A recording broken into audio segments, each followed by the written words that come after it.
Thanks for watching. Don't forget to like, comment, share and subscribe to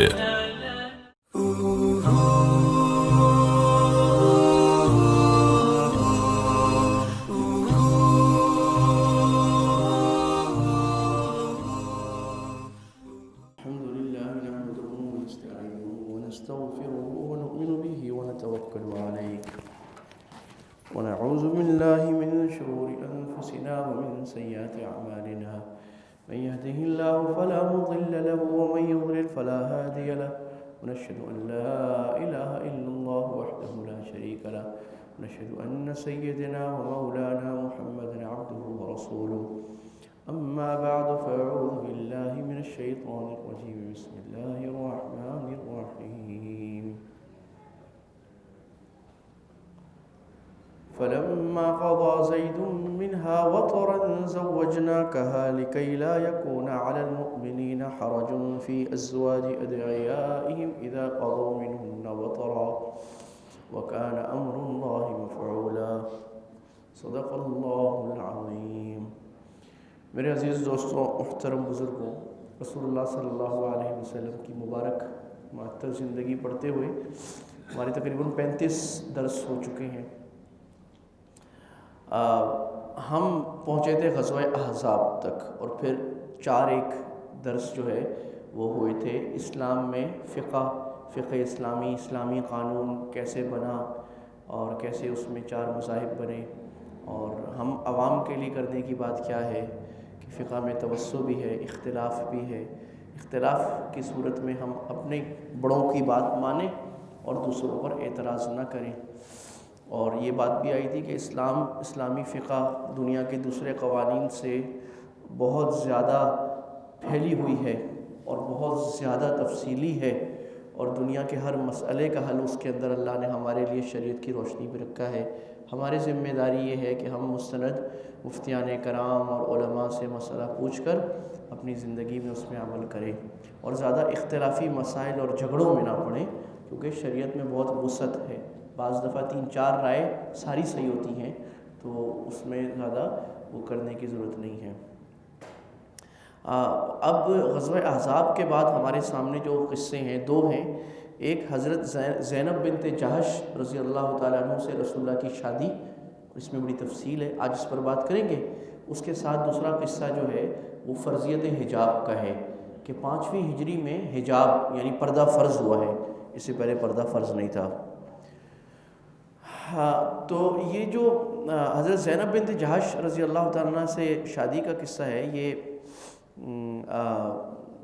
اس کی تفصیل یہ ہے کہ رسول اللہ کے منہ بولے بیٹے جو تھے وہ حضرت زید تھے، حضرت زید بن حارثہ رضی اللہ عنہ، جو مکہ میں غلام تھے آپ کے۔ حضرت خدیجہ نے آپ کو تحفے میں دیے تھے، پھر آپ نے ان کو آزاد کر دیا تھا، اور پھر ان کے والدین ڈھونڈتے ڈھونڈتے ان کو پہنچ گئے تھے، اور 10 سال بعد کسی نے اغوا کر کے غلام بنایا اور بیٹا بچھڑا ہوا۔ آپ اندازہ فرمائیں کہ کیا کیفیت ہوگی۔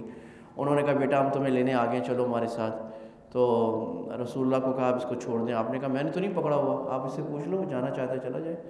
ان سے کہا، انہوں نے کہا کہ میں اللہ کے نبی کی صحبت کو چھوڑوں گا، آپ کے ساتھ نہیں جا رہا، میں ادھر ہی رہوں گا، اور اس سے بڑی کوئی خدمت سعادت میرے نزدیک کیا ہوگی کہ مجھے اللہ کے نبی کی صحبت خاص اور خدمت کا جذبہ ہے۔ حضرت زید رسول اللہ کے اتنے قریب تھے کہ آپ جب طائف کے سفر پہ گئے، ہم نے پڑھا تھا، اور جہاں پر بڑی آزمائش آئی، تو طائف کے سفر میں آپ کے ساتھ صرف حضرت زید تھے، کیونکہ چھپ کے گئے تھے تو آپ کے سفر حضر کے ساتھی، آپ کے ساتھ ہر وقت رہنے والے، آپ کے خدمت خاص میں وہ حضرت زید بن حارثہ رضی اللہ تعالیٰ عنہ تھے۔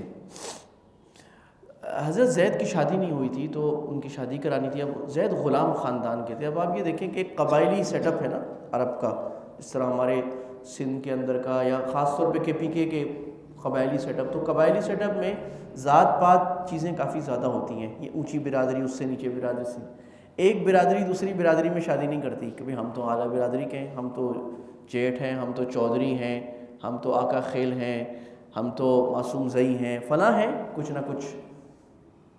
تو وہ حضرت اب غلام خاندان جو ہے وہ بہت نیچا سمجھا جاتا تھا۔ حضرت زینب جو تھیں وہ قریشی خاندان سے تھیں، تو حضرت زید کی شادی کرنی تھی، تو رسول اللہ نے حضرت زینب کے والد کو کہا کہ زینب کی شادی ان سے کرو۔ پہلے تو وہ راضی، ان کو پتہ لگا رسول اللہ نے کہا ہے، ان کا جی دل سے حاضر۔ تو حضرت زید بن حارثہ کی شادی ایک بہت عالی نسب قریشی خاتون حضرت زینب بنت جہش سے ہو گئی رضی اللہ عنہ سے۔ اب جب شادی تو ہو گئی لیکن یہ شادی چل نہیں سکی، کیونکہ یہ ایک بڑی فطری بات ہے کہ جب لڑکا اور لڑکی کے کلچر میں، ان کے رہن سہن میں، ان کے مالی سٹیٹس میں بہت بڑا فرق ہو تو شادی بہت دفعہ نہیں چل پاتی۔ یہ ایک فطری بات ہے۔ اب وہ بہت اونچے، کیونکہ اونچے خاندان کا جو ہوتا ہے لڑکا یا لڑکی، وہ اور طرح پلتا بڑھتا ہے، اس کے رہنے کا طریقہ اور ہوتا ہے۔ جو دیہاتی خاندان یا نیچے خاندان کا آئے گا، ان کے رہنے کا طریقہ اور ہوتا ہے، وہ لائف سٹائلز میچ نہیں کرتے۔ اس کی وجہ سے طبی بات ہے کہ شادی میں کولیجن آتی ہے اور وہ نہیں چلتا۔ جو بہت زیادہ، یعنی اس کو اگر آج کے اس پہ دیکھیں، جو خاندان بہت زیادہ آئسولیٹڈ ہے نا، جہاں پر ابھی بھی ذات پات بہت زیادہ ہے، یعنی کلاس ڈفرینسز بہت زیادہ ہیں، وہاں یہ مسئلہ ہے۔ ایک کلاس کی شادی آپ دوسری کلاس میں کریں گے تو مسئلہ پڑے گا۔ اور جن معاشروں میں کلاس ڈفرینس کم رہ گیا ہے وہاں یہ مسئلہ نہیں ہے۔ مثلا مڈل کلاس ان کی بہت بڑی ہو گئی ہے۔ یہ جو دنیا کی ڈیولپ کنٹریز ہیں، چاہے آپ یورپین کنٹریز دیکھ لیں، امریکہ دیکھ لیں، یا ملیشیا وغیرہ یا ترکی بھی دیکھ لیں، اسلامی ملکوں میں، تو یہاں مڈل کلاس زیادہ ہے، لوگوں کا رہن سہن تقریباً برابر ہے۔ ہماری طرح نہیں ہے کہ یا تو بہت امیر کبیر لوگ ہیں، 10 لینڈ کروزر گھوم رہی ہیں، یا غریب بیچارہ سائیکل بھی نہیں چلا سکتا، اتنی ڈسپیرٹی نہیں ہے۔ تو وہاں پر یہ مسئلہ نہیں ہوتا، وہاں بس جس کے ساتھ بھی شادی کر لیں لائف سٹینڈرڈ برابر ہی چل رہا ہوتا ہے، چاہے امیر زیادہ بھی ایک آدمی ہو لیکن نہیں چل۔ اور یہ اچھی بات ہے کہ ہمارے یہاں چونکہ فرق بہت زیادہ ہے، تو وہ ہندوؤں والی عادت ابھی تک ہمارے یہاں ذات پات ہے کہ 10 قسم کی ذاتیں ہیں اور ایک ذات دوسری ذات سے نہیں مل سکتی۔ وہ چونکہ ایک نیچرل عرب کا گھرانہ تھا، اللہ کے نبی نے تو کوشش کی کہ یہ ختم ہو، اور زید شادی جو ہو وہ دین کی فضیلت کی بنیاد پر ہو۔ زید اتنی فضیلت والے صحابین کی زینب سے ہو جائے، انہوں نے بھی کہا جی رسول اللہ نے کہا ہے تو سبحان اللہ، لیکن پھر میاں بیوی کے رشتے میں تو پھر 100 چیزیں ہوتی ہیں نا، وہ نہیں چل سکا۔ اور ہوتا کیا تھا کہ حضرت زید کو یہ محسوس ہوا کہ حضرت زینب جو ہے نا اپنی بڑائی مجھ پر جتاتی ہیں۔ اب شوہر کو یہ بات پسند نہیں ہوتی کہ بیوی جو ہے اس کے اوپر چودھری بنے، یا بیوی جو ہے اس کو بتائے میں زیادہ امیر ہوں اور میرے پاس یہ ہے تمہارے پاس نہیں ہے، میرے پاس پیسہ زیادہ ہے۔ تو یہ حضرت زید کو برداشت نہیں ہوا اور وہ شادی تقریباً ختم ہونے لگی۔ جب ختم ہو رہی تھی، حضرت زید رسول اللہ کو بتاتے تھے، تو آپ صلی اللہ علیہ وسلم نے حضرت زید سے کہا کہ بھئی یہ کرو یہ کرو یہ کرو، اپنی تمہاری بیوی ہے، بیوی کو سنبھال کے رکھو، برداشت کرو، چلو میاں بیوی چلتا ہے۔ اس کو قرآن نے نقل کیا امسک علیک زوجک، اور یہ سورہ احزاب میں نقل کیا۔ سورہ احزاب وہی صورت ہے جس میں غزوہ احزاب ہم پڑھ چکے ہیں، تو یہ اسی وقت کا واقعہ ہے نا، آس پاس کا۔ غزوہ احزاب میں تفصیل تو غزوہ احزاب کی، سورہ خندق کی، اور یہ واقعہ بھی ہے۔ امسک علیک زوجک واتق اللہ، اللہ کے نبی نے کہا اپنی بیوی کو سنبھال کے رکھو اور اللہ سے ڈرو، یعنی طلاق دینے میں اللہ سے ڈرو۔ اور اللہ تعالیٰ کہہ رہے ہیں وَتُخْفِي فِي مَا نَفْسِكَ مَا اللَّهُ مُبْدِيهِ، اللہ کے نبی تو ان کو یہ کہہ رہے تھے کہ آپ بیوی کو سنبھال کے رکھو، اللہ کہہ رہے لیکن مجھے پتا تھا یا رسول اے میرے نبی آپ کے دل میں کیا بات تھی۔ اب وہ آگے بات آئے گی کہ اللہ کے نبی کے دل میں بات کیا تھی۔ وہ بات یہ تھی کہ اگر زید طلاق دے دیتے تو دل جوئی کے لیے اللہ کے نبی کو شادی کرنا پڑتی، کیونکہ آپ کے حکم پر کی تھی، ایک بات۔ دوسری، زینب اونچے خاندان کی قریشی خاتون تھی، اور مدینہ میں قریشی مرد اس طرح کے اور نہیں تھے، اللہ کے نبی کو دل جوئی کے لیے خود شادی کرنی پڑتی، اور آپ شادی نہیں کرنا چاہ رہے تھے۔ کیوں نہیں چاہ رہے تھے آگے بات کرتے ہیں۔ خیر حضرت زید نے طلاق دے دی، حضرت زینب کو طلاق ہو گئی۔ اب اللہ تعالیٰ نے فرمایا کہ بھئی طلاق ہو گئی، عدت گزر گئی، میرے نبی زینب سے میں نے آپ کا رشتہ آسمانوں پر کر دیا، زوجنا کہا۔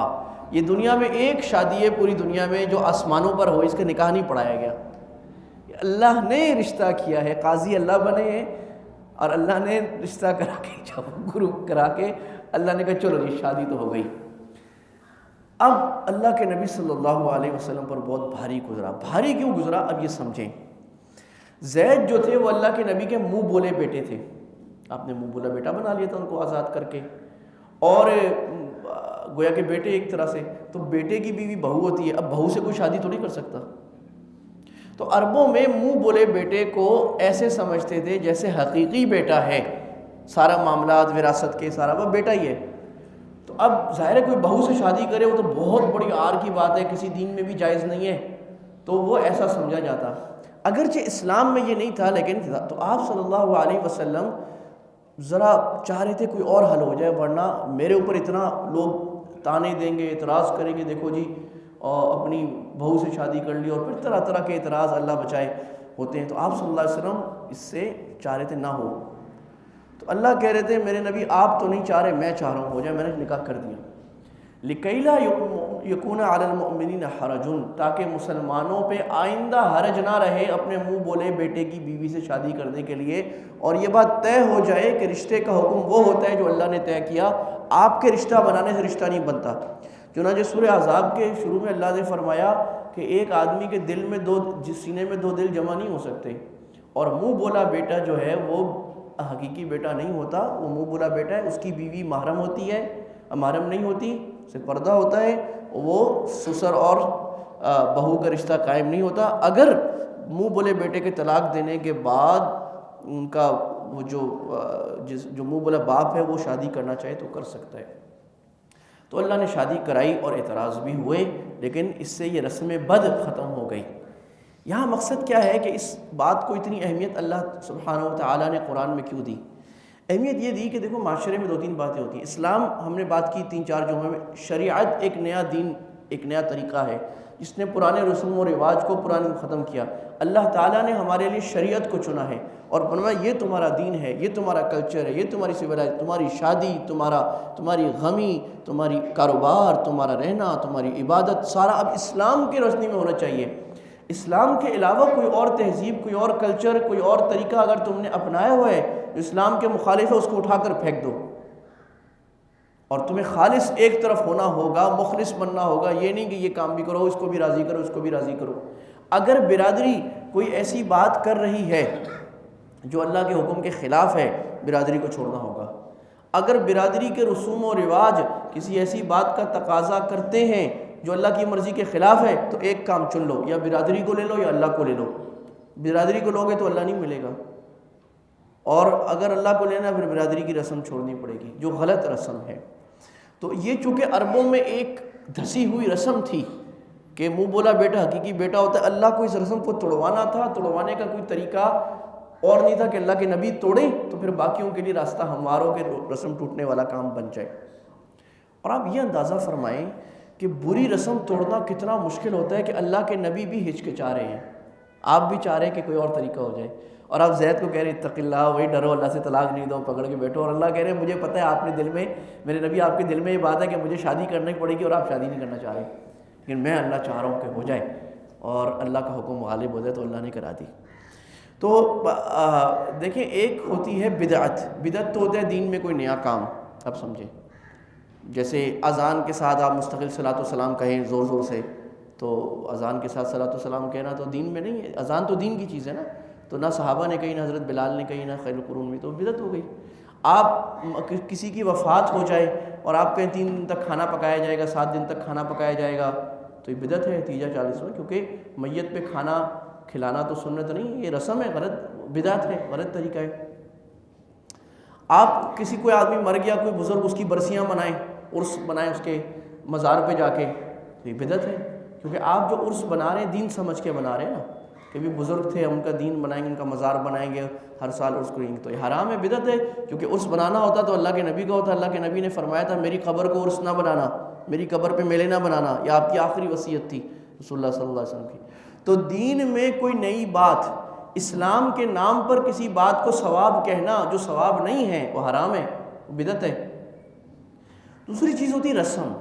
رسم جو ہوتا ہے نا وہ کلچرل ہوتا ہے، یعنی کلچر میں ہماری بہت ساری چیزیں آئی ہوتی ہیں۔ اب کلچر دنیا میں سینکڑوں ہیں، پاکستانی کلچر ہے، عربی کلچر، پھر عربی میں سعودی الگ ہے، یمنی الگ ہے، پھر پاکستان میں بھی 85 کلچر ہے، پنجابیوں کے الگ، پھر پنجابیوں کے اندر مختلف قوموں کے الگ کلچر ہیں، پھر پٹھانوں کے الگ، سندھیوں کے الگ، ہر علاقے کا الگ کلچر ہے، پھر دنیا میں کوئی ازبک کلچر ہے، کوئی ٹرکش کلچر ہے، یورپین کلچر ہے۔ تو کلچر جو ہے اگر وہ دیکھیں کلچر مطلقاً خراب نہیں ہے، یہ بات سمجھیں۔ اگر رسم و رواج، شادی بیاہ کی کوئی ایسی چیز ایسی ہو جو شریعت کے خلاف نہیں ہے تو وہ جائز ہے، ٹھیک ہے۔ مثلاً شادی میں ہوتا ہے کہ جناب ہم لڑکے والے لڑکی والے کے پاس جا کے منگنی میں تحفہ، اب منگنی کوئی ایسی چیز نہیں ہے جو شریعت میں لازم ہو، لیکن منگنی ایک وعدہ ہے تو چلو ٹھیک ہے، کوئی حرج کی بات نہیں ہے، قرآن میں اس کا کچھ اشارہ بھی ہے۔ اور یہ ہوتا ہے کہ جناب لڑکی فرض کرو کہ سرخ جوڑا پہنے گی شادی میں، دلہن آپ نے طے کیا، اور ہمارے یہاں جیسے پاکستان میں ہوتا ہے بڑا گوٹے والا ایسے کر کے، تو یہ کوئی شریعت کے خلاف بات نہیں ہے، دلہن کو اچھا ہونا چاہیے۔ اب سرخ پہنے، نیلا پہنے، پیلا پہنے تو جائز ہے، چلو۔ بعض ملکوں میں، عربوں میں آج بھی وہ سفید جوڑا پہنتی ہے، ٹھیک ہے، جائز ہے، کوئی حرج کی بات نہیں ہے اس میں۔ آپ نے طے کیا کہ جناب ہم 2 دعوتیں کریں گے، تو کر لیں، 2 دعوت کر لیں، ویسے تو 1 ضروری ہے، 2 بھی کر لیں، کوئی حرج کی بات، کیونکہ یہ رسم جو ہے شریعت کے خلاف نہیں ہے۔ اور اسی طرح چھوٹی موٹی بعض ہمارے یہاں سندھ میں ابھی پتہ لگا جناب، وہ رسم ہے کہ مہمانوں کے لیے 50 رضائیاں وہ گدے بنائے جاتے ہیں جناب، جس کے گھر بھی شادی ہو، اور وہ گدے جو ہے وہ بڑے زری لگا کے وہ کڑھائی کر کے بنائے جاتے ہیں۔ تو ٹھیک ہے، اسراف نہ ہو اگر تو اچھی، کوئی شریعت کے خلاف نہیں ہے تو بری رسم نہیں ہے۔ تو بری رسم جو رسم جائز ہو، شریعت کے مخالف نہ ہو، یعنی شریعت میں ہے تو نہیں لیکن شریعت کے مزاج کے خلاف بھی نہیں ہے، تو وہ اب ہر معاشرہ اپنے مطابق شادی کرے، تو اس میں کوئی حرج کی بات نہیں ہے۔ لیکن جو رسم شریعت کے خلاف ہے وہ رسم ناجائز ہے، وہ رسم، اس کو آپ کو رسم کو چھوڑنا پڑے گا، برادری کو چھوڑنا پڑے گا، طریقے کو چھوڑنا پڑے گا۔ مثلا شادی کی تقریب ہو رہی ہے تو مکس گیدرنگ کرنا، لڑکے لڑکیوں، مردوں عورتوں کا بغیر پارٹیشن کے اکٹھے بیٹھنا، اور یہ اور برا اس لیے ہے کہ اس میں خواتین بند صبر کے آئی ہوتی ہیں اور مرد بھی جانے پہچانے ہوتے ہیں۔ تو یاد رکھیے، جانے پہچانے مرد سے فتنہ زیادہ ہوتا ہے انجانے کی نسبت۔ ہم یہ سمجھتے ہیں کہ بھئی باہر والے جو بازار میں جو مرد کبھی کبھی نظر آ رہے ہیں اس سے زیادہ سخت پردہ کرانا ہے، اور گھر کے جو برادری کے نامحرم ہیں، کزن ہیں، دوسرے جاننے والے، ان سے کوئی پردہ زیادہ نہیں ہے۔ بھائی ان سے پردہ زیادہ ہے، کیونکہ وہاں پر بدکاری یا کسی غلط کام کا امکان کم ہے، جانتے ہی نہیں ہے نا۔ بازار میں گزرتے ہوئے کسی نے عورت کو دیکھ لیا تو اب وہ ظاہر ہے کوئی تعلق کا امکان کم ہے، لیکن جو برادری کا، خاندان کا نامحرم ہے اس سے فتنہ زیادہ ہے۔ اور یہ حدیث میں اللہ کے نبی نے فرمایا الحم و موت، جو قریبی رشتہ دار ہیں نامحرم، وہ موت، اس سے ایسے بچو جیسے موت سے بچتے ہو۔ خواتین کو کہا ان سے زیادہ پردہ کرنا ہے۔ تو یہ اب ہو جاتا ہے جناب مکس گیدرنگ ہو رہی ہے تو یہ غلط رسم ہے اگر آپ کی برادری میں ہو رہا ہے۔ ہمارے ایک ساتھی تھے، وہ ایک خاص خاندان کے، ہمارے یہاں شاگرد تھے میرے بھائی کے، اردو اسپیکنگ خاندان سے، تو ان کو بہت سمجھایا، انہوں نے 1 سال تفسیر پڑھی، ان کو سمجھایا بھائی ایسے نہیں، تو انہوں نے اپنے گھر میں لڑ جھگڑ کے الگ شادی کرا لی۔ تو پھر کہنے لگے بھائی نعمان بھائی، ہمارے خاندان میں نہ میرے والد نے نہ میرے دادا نے ایسی شادی دیکھی ہے، ہمارے یہاں ساری شادیاں ہمیشہ ایسی ہوتی تھیں، ایسے تصور ہی نہیں تھا کہ بیچ میں پارٹیشن لگے گا کبھی۔ تو یہ تو ہم نے کہنے پہ لڑ جھگڑ کے کرا لیا۔ ہم نے کہا چلو ماشاءاللہ، اللہ آپ کو جزائے خیر دے، جو ایک سنت کو زندہ کرے گا اس کو اللہ 100 شہیدوں کا ثواب دیں گے۔ گانے بجانے ہو رہے ہیں، یہ غلط ہے۔ لڑکی والے بہت بڑی ساری بارات لے کر جا رہے ہیں لڑکے والوں کے، اور ان کو کھانے کھلا رہے ہیں، اور وہ پھر بن سور کے، یہ طے ہے کہ جناب لڑکی والوں نے جو ہے وہ لڑکے کی بہن کو، اس کی خالہ کو، سب کو ہیرے کی، سونے کی انگوٹھیاں دینی ہیں، اور مٹھائی کے 200 ڈبے دینے ہیں، اور یہ لازم ہے کہ نہیں کریں گے تو لوگ برا مانیں گے۔ یہ جو بات ہے نا، برا مانیں گے، یعنی رسم کی علامت یہ ہے کہ اگر آپ کریں تو اچھا لگے، نہ کریں اگر کوئی برا مان رہا ہے، اس کا مطلب آپ رسم کی وجہ سے کر رہے ہیں، آپ دین کی وجہ سے نہیں کر رہے۔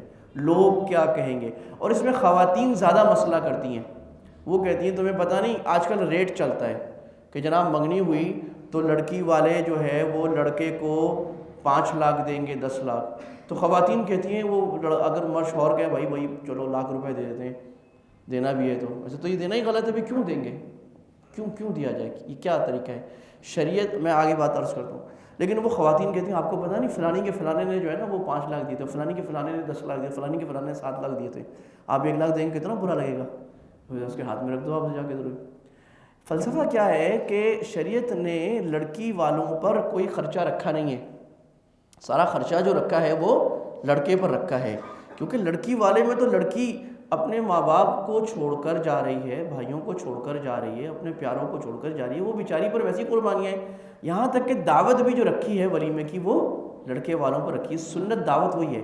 لڑکی والے اگر دعوت کرنا چاہیں تو گنجائش ہے، جائز ہے، کوئی ثواب وغیرہ نہیں ہے، چلو بھی ایک دعوت کرنی ہے اور ضرورت ہے کہ ان کے بھی مہمان ہیں 100-150 ہم نے ان کو کھانا کھلانا ہے، تو ان کا کھانا لڑکے والوں پر تو نہیں، چلو ایک دعوت کر دی، لیکن لڑکی والوں سے 6 دعوتیں کھانا یہ بھی رسم ہے۔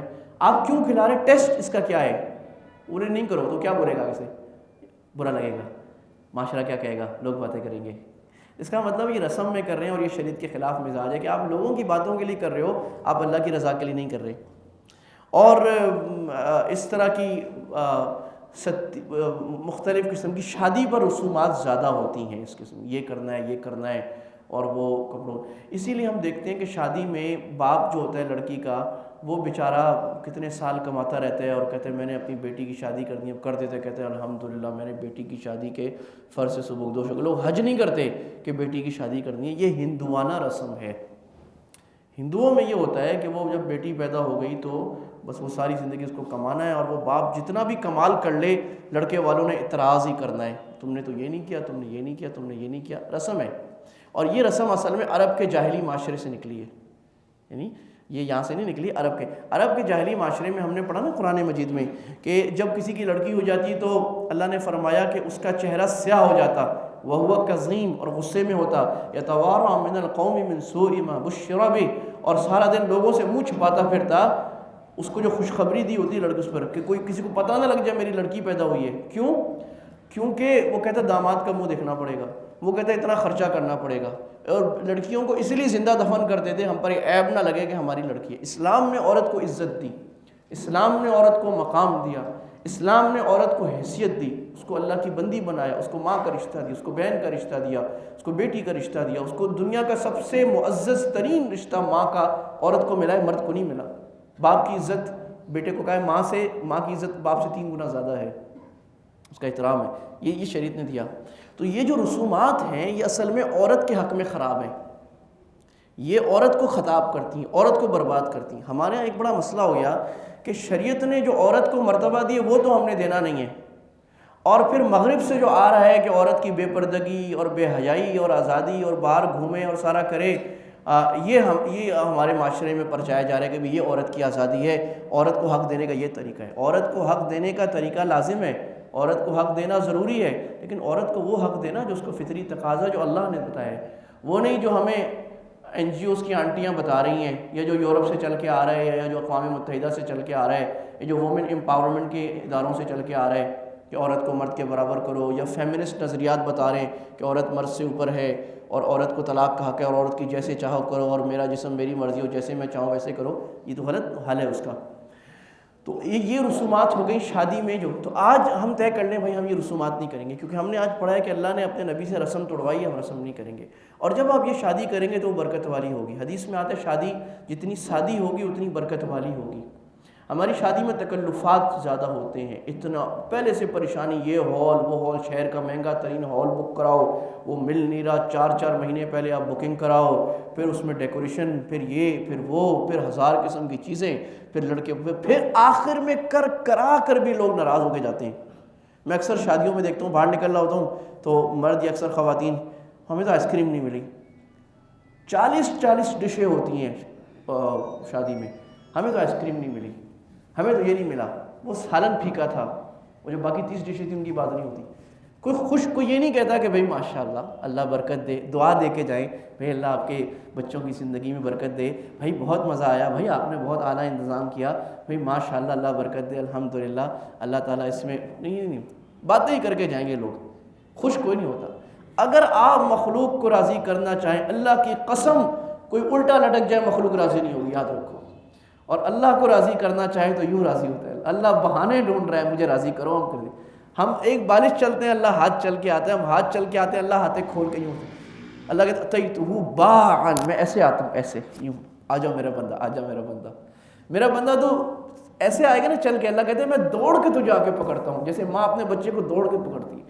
تو ہم شادی میں، ہمارے حضرت مفتی رشید صاحب رحمۃ فرماتے تھے شادی میں نا لوگ سب کو راضی کرنا کرتے ہیں، بھئی فلاں پھوپھی ناراض بیٹھی ہے، فلاں بھائی اتنے سال سے ناراض ہیں، چلو یار ہماری بیٹی کی شادی ہو رہی ہے، بیٹے کی، اس کو منانے جا کے، اس کو مناتے ہیں، سب کو مناتے ہیں، اللہ کو ناراض کرتے ہیں، کسی خیال نہیں آتا۔ اور ان کو بولو بھائی گانے باجے نہیں کرو، کہتے ہیں یار ایک ہی تو لڑکا ہے، لڑکوں کی خوشی ہے، ابھی ان کو خوشی کرنی ہے، اب ہم خوشی نہیں کر دیں گے، وہ بولیں گے بابا جو ہے ہماری خوشی نہیں کرنے ذرا، چلو جی اللہ خیر کرے۔ لڑکوں کی خوشی اور یعنی اپنی جہنم کے کاسٹ پر لڑکوں کو خوشی آپ دے رہے ہیں۔ زیادہ سے زیادہ یہ ہو سکتا ہے آپ اصرار کریں، اور اگر بچہ بالکل آپ سے باہر ہے، اس کو بولو بیٹا تم نے جو کرنا ہے کرو، میں تمہاری شادی میں نہیں آؤں گا، تم چلے جاؤ۔ باپ بولے ایسے اسٹینڈ لیں، وہاں اسٹینڈ لیں، تم جاؤ کرو اپنے خرچے سے کنٹرول کرنا ہے، میں نہیں کرتا، خوشی کرنی کرو جا کے۔ پہلے تو تربیت یہ ہونی چاہیے کہ اولاد ماں باپ کی بات مانے۔ اگر اولاد ماں باپ کی بات نہیں مان رہی، غالب آپ کی تربیت کا قصور ہے۔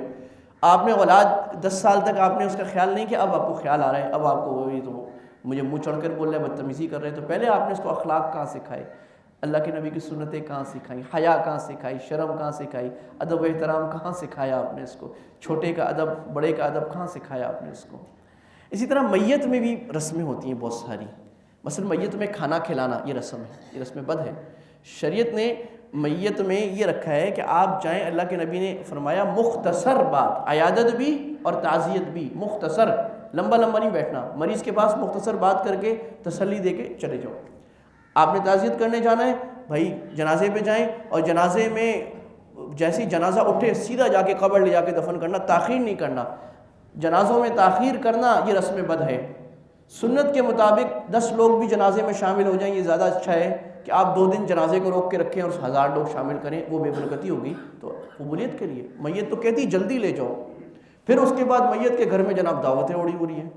ایک تو میت کے گھر والے بیچارے پہلی پریشان، اب ان کو بھئی فلاں آ رہا ہے، چائے بناؤ، اس کو لو جناب سالن بناؤ، مینیو ڈیسائیڈ کرو، یہ کام ہو رہے ہیں۔ فقہاء نے لکھا ہے کہ دعوت خوشی کے موقع پہ ہوتی ہے، غم کے موقع پہ کون سی دعوتیں ہوتی ہیں؟ ہمارے یہاں جیسے شادی میں ٹینٹ لگتا ہے، میت میں بھی ٹینٹ لگ رہا ہے، سارا دن صبح سے آ کر شام تک 3 دن لوگ بیٹھے، بھی کیا کر رہے ہو آگے 3 دن؟ ایک مرتبہ تعزیت کر لی، جنازے پہ آنا الگ سنت ہے، تعزیت الگ۔ ایک مرتبہ آ جاؤ، اس کو بولو بھائی اللہ آپ کو صبر عطا فرمائے، اللہ آپ کو نعم البدل عطا فرمائے، اللہ آپ کے میت کی مغفرت فرمائے، اس کی کوئی اچھی بات کریں، غلط بات نہیں، آپ بڑے اچھے آدمی تھے، بھائی چلو جی چلے جائیں۔ اللہ یہ کہ بہت قریبی ترین لوگ جو گھر والے ہیں وہ بیٹھ جائیں۔ دعوتیں وغیرہ کرنا یہ تو رسم کے خلاف ہے۔ تو ہم نے اپنے معاشرے کو بری رسوم سے خود برباد کیا ہے، پھر ہم کہتے ہیں مولوی دین کو مشکل بناتے ہیں۔ مولوی تو آسان بتا رہے ہیں، وہ تو بتا رہے ہیں بھائی تکلفات نہ کریں، آپ سیدھے سیدھے دین پر عمل کریں، غمی بھی سادہ طریقے سے کریں، شادی بھی سادہ طریقے سے کریں۔ جو اصل کام کرنے کا ہے کہ اب شادی ہو گئی، میاں بیوی کو بتانا ہے بھائی تم نے زندگی کیسے سنت کے مطابق گزارنی ہے۔ غمی ہو گئی تو اصل کام تو کریں نا۔ غمی میں 7 دن دعوتیں تو آپ نے کھلا دیں، اب جو وراثت تقسیم کرنے کا وقت ہے اب نہیں کر رہے۔ جو کام کرنے کا ہے وہ تو کر نہیں رہے، اور ادھر ادھر کے کام کر کے لوگوں کو خوش کر رہے کہ جناب ہم نے دعوت کھلا دی، ہم نے یہ کر دیا، ہم نے وہ کر دیا۔ مقصد کیا ہے؟ میں نے اس کے لوگوں کو راضی کرنا، لوگوں کو خوش کرنا، لوگوں کی دیکھا دیکھی کرنا۔ رسم ڈیولپ ہوتی ہے اور لوگ اس میں اضافہ کرتے ہیں۔ ابھی ریٹ 5 لاکھ کا چل رہا ہے، 10 لاکھ 20 لاکھ، ہم دیکھ رہے ہیں بڑھتا چلا جا رہا ہے، بڑھتا چلا رہا ہے، دعوتیں بڑھتی چلی جا رہی ہیں، ریڈ ڈے ہو رہا ہے، پنک ڈے ہو رہا ہے، یہ ہو رہا ہے، وہ ہو رہا ہے، اس میں کوئی حد نہیں ہے اس کے بڑھانے کی۔ کروڑوں والا اور بڑھا دے گا، 10 کروڑ اور بڑھا دے گا، کیا حد کیا ہے اس کی؟ وہ نیا ششکا کرے گا، وہ نئی ڈیکوریشن کرے گا، اس کی کیا حد ہے؟ سادہ کریں، پیسہ زیادہ ہے اللہ کے راستے میں خرچ کریں۔ آپ طے کر لیں جناب ہماری جب بیٹے کی شادی ہوگی ہم انشاءاللہ 50 خاندانوں کی شادی کرائیں گے۔ ہندو کر رہے ہیں آج انڈیا میں، ہم نہیں کر رہے۔